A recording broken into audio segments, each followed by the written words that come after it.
All right, next section, the disruption of the Democrats.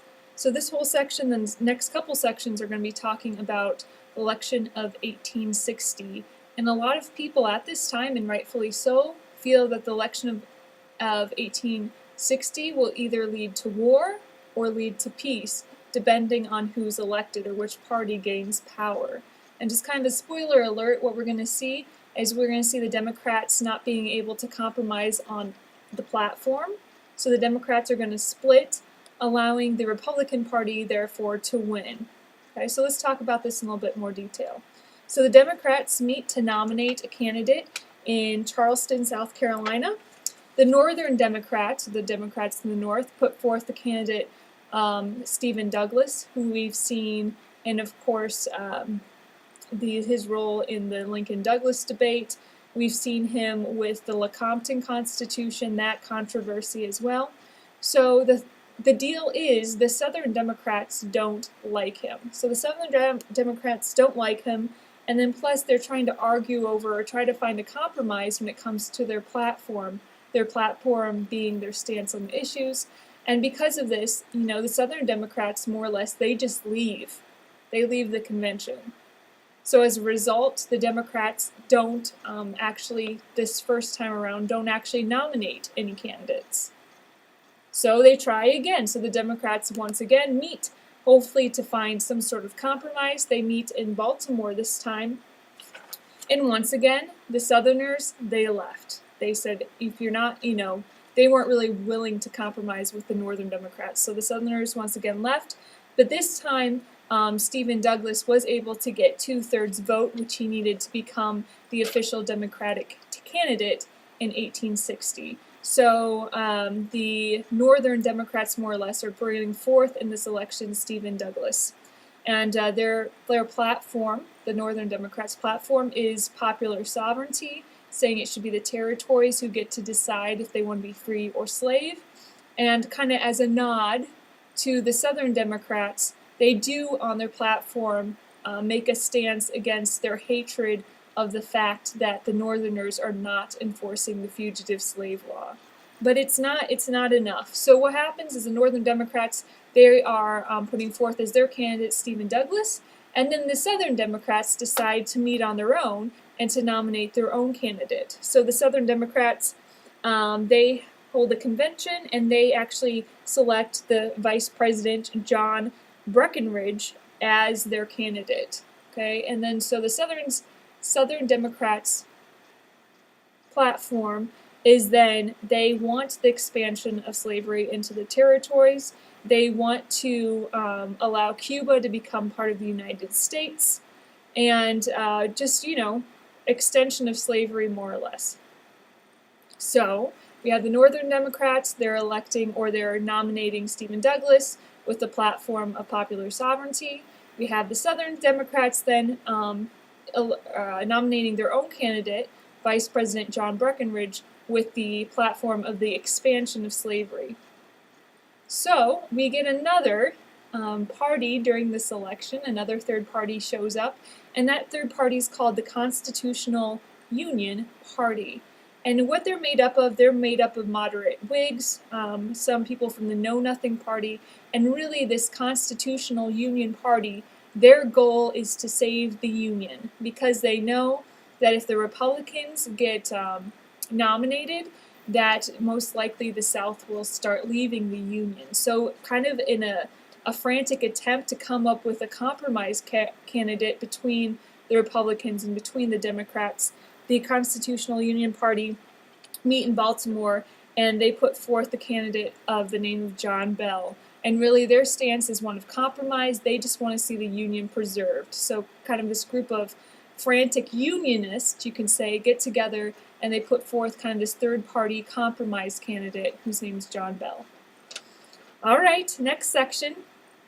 A rail splitter splits the Union. Remember from an earlier section we talked about the rail splitter being the one and only Abraham Lincoln. So in this section we're going to be kind of talking about the Republican side of this election of 1860. So Republicans very confident in their chances of beating the Democrats, since the Democrats more or less split in two. they meet in Chicago to elect their candidate for this election. There's two leading candidates. One of the leading candidates, his name was William Seward, and he was probably the most prominent candidate, you could say. But the problem was William Seward really had too many enemies. And also, he had given this famous speech called the Irrepressible Conflict Speech in Rochester just a little bit earlier.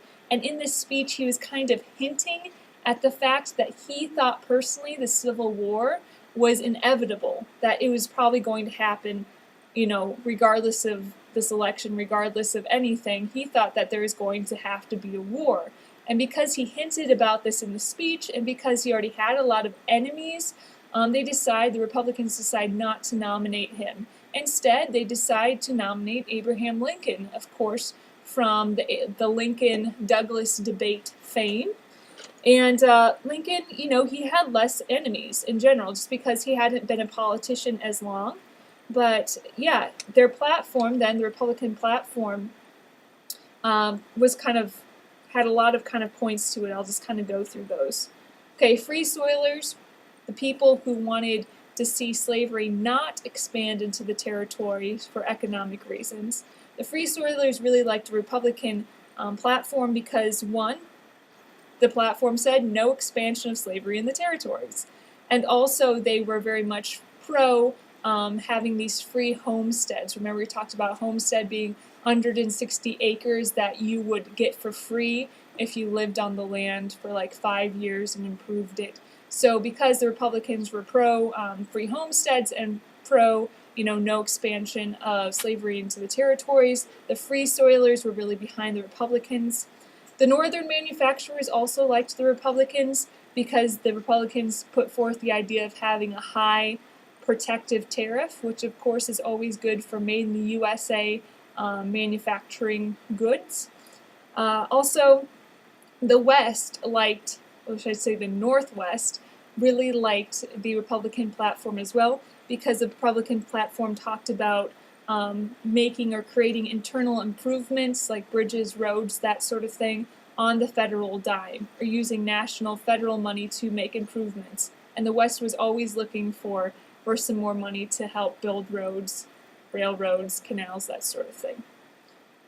So the South, once again, in this election of 1860, makes it very clear. They say, if Lincoln, this Republican, becomes president, we are leaving. We're going to leave the Union. So, what happens? Let us see here. So next section, the electoral upheaval of 1860. So, not surprisingly, Lincoln does win because the Democrats split their vote. It ends up Lincoln gets 180 electoral votes, Breckinridge gets 72, John Bell 39, and then Douglas just gets 12 electoral votes. So this kind of section just kind of unpacks the results of the election of 1860. So, Lincoln does gain the majority of the electoral votes, although he only receives about 40% of the popular vote. So there's still a lot of people in the United States that aren't really backing Lincoln, per se. In the South, there had been 10 states that even put his name on the ballot. So 10 of these kind of deep South states didn't even allow his name to appear on the ballot for 1860. It was fun because the people in South Carolina were so happy that Lincoln was elected, because now they have a reason to leave the Union. They have a reason to secede. Okay, so it's kind of funny because South Carolina, you would think they would be upset that a Republican gained the office. But no, people in South Carolina, they're just happy about this. They're like, finally, it gives us a reason to leave the Union. Okay, and just kind of doing the math, even if the Democrats had stayed together, Lincoln still would have won when we're talking about electoral votes. So even if you added together Douglas and Breckinridge and Bell for that point, even if you added all the electoral votes together, Lincoln still would have won. Okay. And why Lincoln is a Republican, he does have control of the White House, it's not like the South was, left without a voice in government. In fact, the majority of the Supreme Court, 5 out of the 9 people on the Supreme Court, they were Southern. The Republicans didn't have control of the House or the Senate. And, if we wanted to, as a country, get rid of slavery in the South, we would have had to pass a constitutional amendment. And amendments takes 3/4 of the states to agree on it before it's ratified or before it becomes law. And since there were 15 slave states, slavery in the South was more or less going to be protected even though there's a Republican president. So really, why they say it's going to be the end of the world if we get a Republican president, really the South, at least with the protection of slavery within their own borders, it was going to be safe because they need that 3/4 vote to get an amendment to get rid of it. So it really wasn't all that bleak for the South. But regardless, let's talk about the next section, the secessionists' exodus. That's hard to say. So we're now starting to see actually states leaving the Union. Okay, so just 4 days after Lincoln is elected president, South Carolina calls a special convention, and in that convention, they vote unanimously in favor of leaving the Union. So just 4 days after Lincoln is even elected, let alone becomes president, South Carolina votes to leave the Union.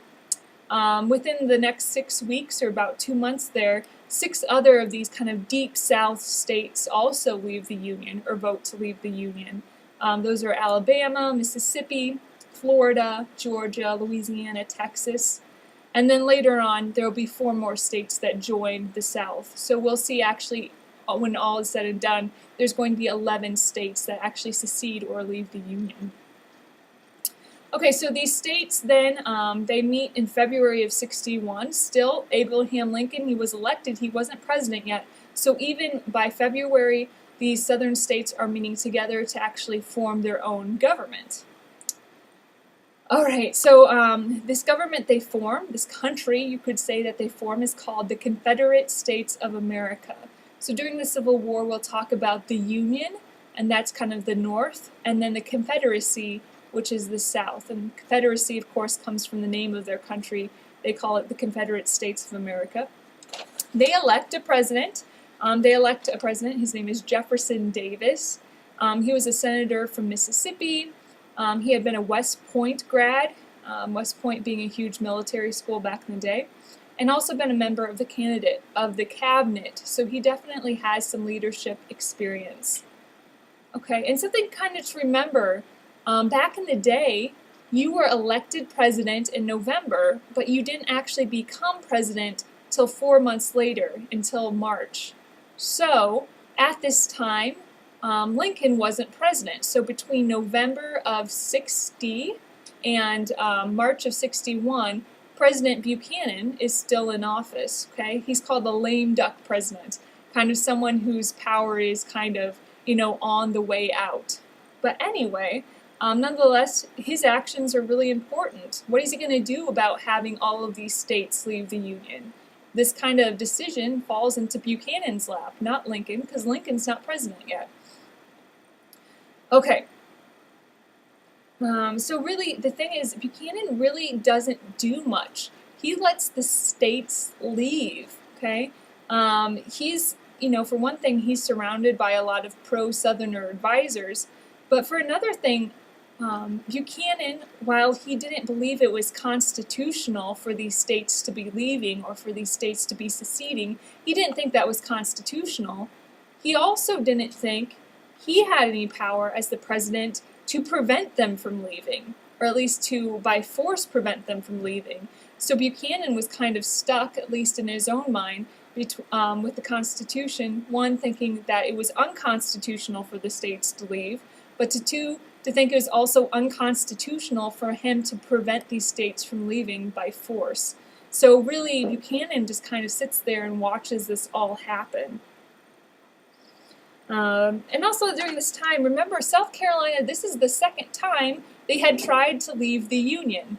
Because remember before, when Andrew Jackson was president, South Carolina left the Union because of that tariff issue, and Jackson was like 2 inches away from like marching the entire army down to South Carolina and more or less beating them into submission. But Buchanan, he's no Jackson. He doesn't make any threats. He doesn't really do anything. He just kind of lets it be, lets them leave. Okay. And there's a couple reasons, I guess, for that. Okay. One of them I already talked about. Buchanan didn't think it was constitutional for himself to stop the states from leaving, at least by force. Another reason is because the small national army we did have was busy out in the West, kind of taking care of a lot of some Indian issues we were having in the West. So the army was kind of preoccupied already at this time.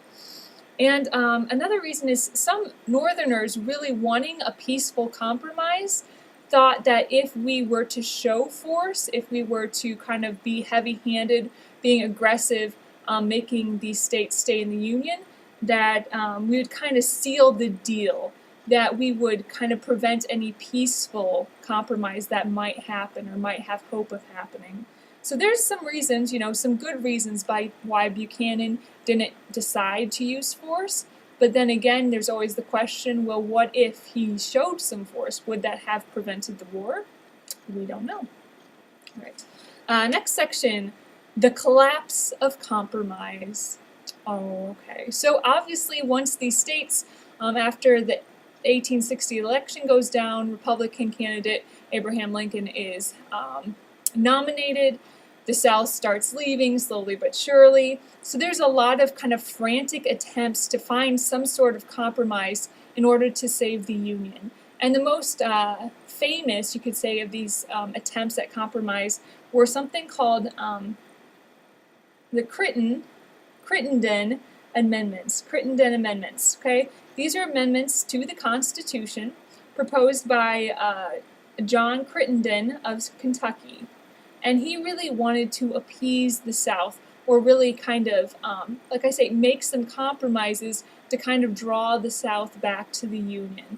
And what these amendments suggested were this, that while these territories out west were still territories, this would make it a rule that all of the territories south of the 3630 line, or kind of south of Missouri's southern border, all of those territories would automatically be slave territories. But then, when the territories applied to become a state, it would be up for popular sovereignty. So then it would be the state itself, once it wants to become a state, that would get to decide. So this was kind of like a compromise, giving a little to the South, saying that while they're territories, they'll have to be slave, but then giving a little bit to the North, saying, hey, once they enter to become a state, then it's up to popular sovereignty.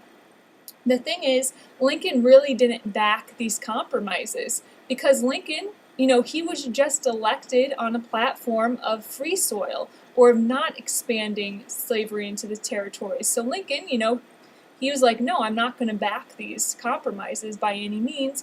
And because Lincoln didn't approve of them, they were more or less dead in the water. So the Crittenden Amendments, they weren't successful, but it kind of showed the fact that a lot of people were really willing to make some compromises. They really wanted to save the Union.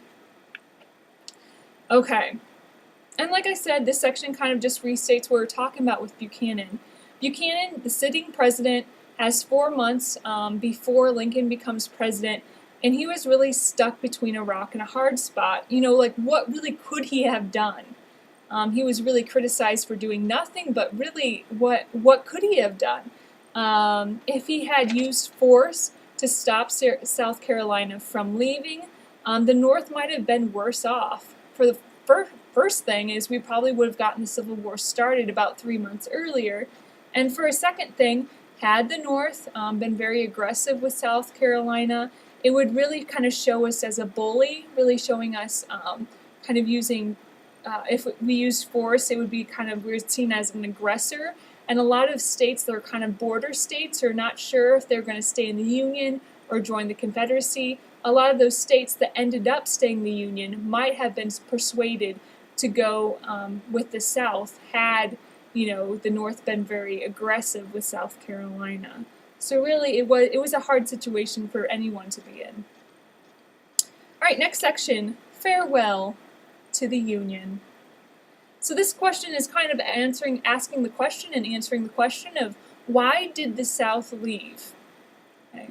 Kind of the traditional answer to this is slavery, and a lot of reasons that we're going to kind of go into more detail with, they're all connected with the issue of slavery, but let's be more specific than that. Okay, one of the reasons the South left was they're alarmed at how fast the North was growing. Remember, the North was kind of a magnet for all of this new immigration. So the North was growing, not just naturally reproducing, getting bigger, but also this immigration from Europe. They're pulling in those numbers. So the South, or the North, was really gaining numbers, gaining power that way as well. Two, another reason the South left was, the election of a Republican. Enough said.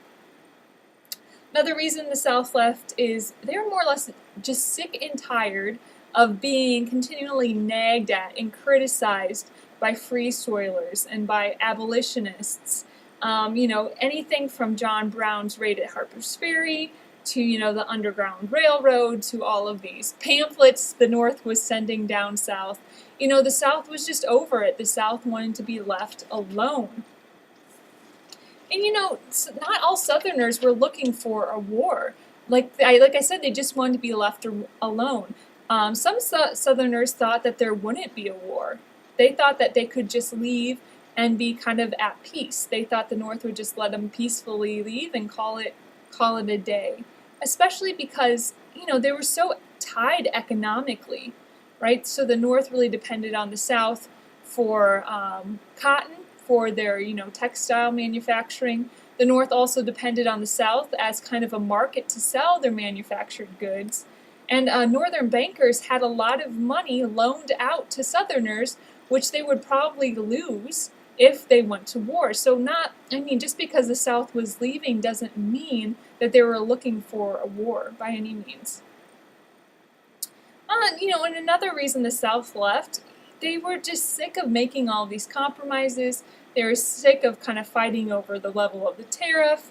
And they assumed, if we left, we could create our own shipping industry, our own manufacturing industry on our own.